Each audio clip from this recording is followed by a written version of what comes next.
खुलुमबाय स्टुडिअ दं आं राजीव बसुमतारी आरो बे समाव दुर्गा दास बर' बिथाङा गोबां मानि दाबि खालामदों आरो दाबि दैखांदों।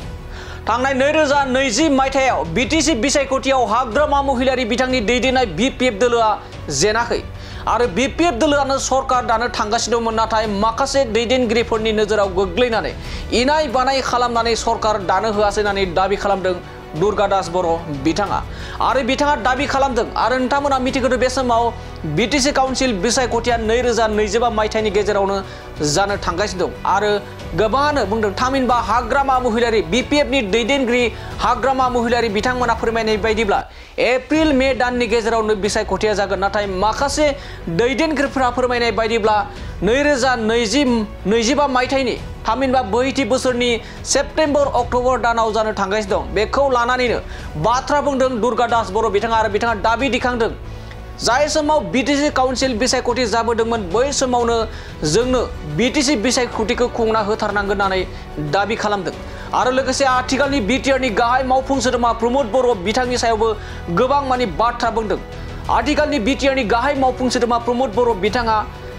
बिटिसिनि जायखिजाया मुवा बेसादखौ फाननो आरो आद्रा गैलिया। बिथाङा रांखावरिनि थाखाय फैबाय थानाय समाव बिटिसिखौबो फाननो हागौ होननानै बिथाङा दाबि दैखांदों, जेराव आथिखालनि बिटिआरनि गाहाय मावफुं सोद्रोमा प्रमद बर'जों लोगोसे बिटिआरनि गोबां मावफुं सोद्रोमा इउपिपिएल सरकारा गोबां ओनसोलनि जौगानाय गोजोन खौसेथि आरो सोलोंथाइ बायदि बायदि बिथिङाव आबादारिनिफ्राय लानानै मोनफ्रोमबो बिथिङाव जौगानायनि आरो गोजोन खौसेथिनि थाखाय भिजन डकुमेन्ट खामानि मावगासिनो दं। हारि माहारिजों गोरोबनानै खौसेयै जौगालांनायनि खामानि मावदों, बेखौ नोजोर होनानैबो नाथाय बेखौ जेबो बुङालासेनो दुर्गा दास बर' बिथाङा गोख्रों सोंखारिदि आथिखालनि बिटिआरनि गाहाय मावफुं सोद्रोमा प्रमद बर' बिथाङा मोनफ्रोमबो पावारफोरखौ फाननानै जाजोब्बाय होननानै बाथ्रा बुंदों दुर्गा दास बर' बिथाङा। दानिया फैदो बिदिब्ला दुर्गा दास बर' बिथाङा आथिखालनि बिटिआरनि गाहाय मावफुं सोद्रोमा प्रमद बर'नि दैदेननाय बिटिआर सरकारनि सायाव माबायदि अजद दैखांदों बिथांनिफ्राय जों आबुङै मिथिना लानि। হয় আমার এই 6 আমার যে ট্রাইব্যুনাল আমার যে অধিবেশনখন হয়েছে তাত আজি আমি আহি শেষ কাৰ্য হৈছে আমাৰ এইটো প্ৰতিনিধি সভাখন। যোৱাকালি দুখনকৈ সভা হ'ল আমাৰ PNB CWC, তাত কেইবাটাও সিদ্ধান্ত লোৱা হৈছে, ৰাজনৈতিক সিদ্ধান্ত, ডেভেলপমেণ্টৰ সিদ্ধান্ত। বৰ্তমান চৰকাৰখনে ৰাইজক যি মিছা প্ৰতিশ্ৰুতি দিছিল তাৰ ওপৰতো আমি কাউণ্টাৰ আগন্তুক দিনত কেনেকৈ কৰিম তাৰ ওপৰত আমাৰ আলোচনা হৈছে আৰু সেই প্ৰস্তাৱসমূহ আজি পাঠ কৰিব আৰু প্ৰস্তাৱসমূহ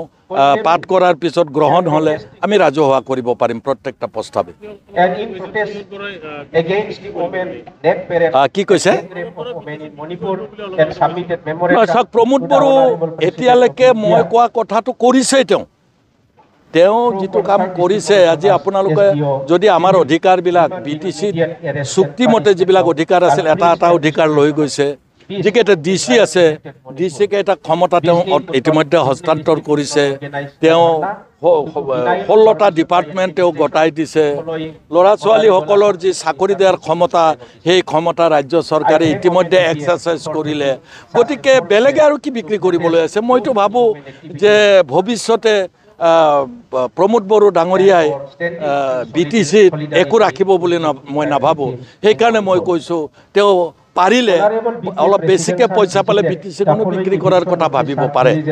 মই আজি দুটা মহা অভিযোগ তেওঁৰ বিৰুদ্ধে আনিছোঁ। প্ৰথম মহা অভিযোগটো হৈছে তেওঁ ঘৰে ঘৰে বা এটা ভোটৰ বিপৰীতে এটা চাকৰি দিম বুলি কৈছে। প্ৰমোদ বড়োৱে ৰাজহুৱা মঞ্চত উত্তৰ দিয়ক, ক'ত আপুনি চাকৰি দিলে? নাম্বাৰ 1। নাম্বাৰ 2, তেওঁ কৈছিলে এইখন ছুইজাৰলেণ্ড বনাম বুলি। এতিয়া বিটিচিখন ছুইজাৰলেণ্ড হৈছে নে হাগ্ৰামা মহিলাৰীয়ে বনোৱা ৰাস্তাকেইটাকে তেওঁ ৰিপেয়াৰ কৰিব পৰা নাই? কোনখন তেওঁ তললৈ নিলে নে ওপৰলৈ নিলে? গতিকে প্ৰমোদ বড়ো ৰাজহুৱাভাৱে উত্তৰ দিয়ক যে তেওঁ এইখন কি যুক্তিত ছুইজাৰলেণ্ড বনাব খুজিছিল। এই দুটা মহা অভিযোগ দিছোঁ আৰু বহুত অভিযোগ আছে।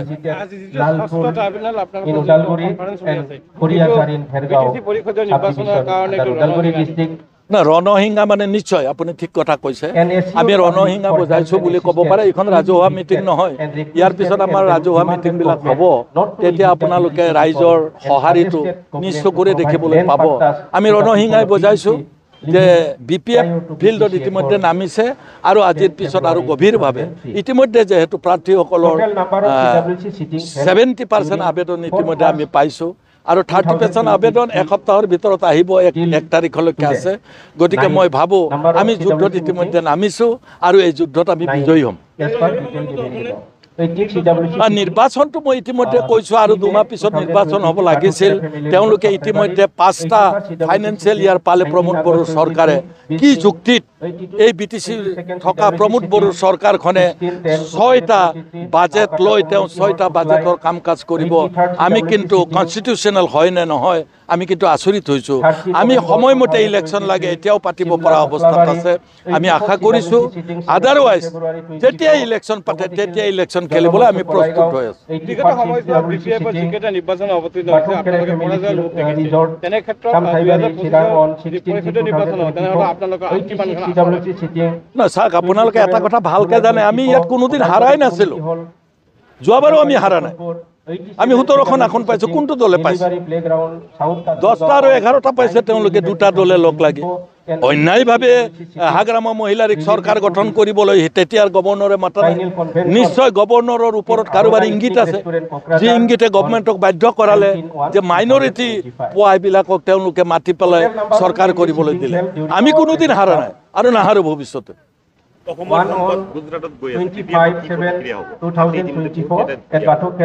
সেইটো এটা বেলেগ বিষয় কোনোদিনে কোনো কাৰণতে অমাত জীৱ সেইবোৰ সেই অমাত জীৱসমূহ কি কাৰণত ৰাজ্য চৰকাৰৰ তাত হাত আছে নে নাই অসমৰ মাজেৰে গৈছে কওঁতে অৰুণাচলৰ হাতী বুলি কৈছে কিছুমানে কৈছে পোহনীয়া হাতী বুলি কৈছে যিয়েই নহওক আমাৰ ৰাজ্যৰ মাজেৰে গৈছে অৰুণাচলত বাহৰ পাতিছিল গাড়ীকেইখন বাহৰ পতাৰ পিছত আমাৰ ৰাজ্য চৰকাৰে এবাৰ প্ৰশ্ন কৰা উচিত আছিল বুলি বিশেষকৈ ফৰেষ্ট ডিপাৰ্টমেণ্টে উচিত আছিল বুলি মই ভাবোঁ আৰু যাতে ভৱিষ্যতে এনেকুৱা নহয় আমি তাকে আশা কৰিম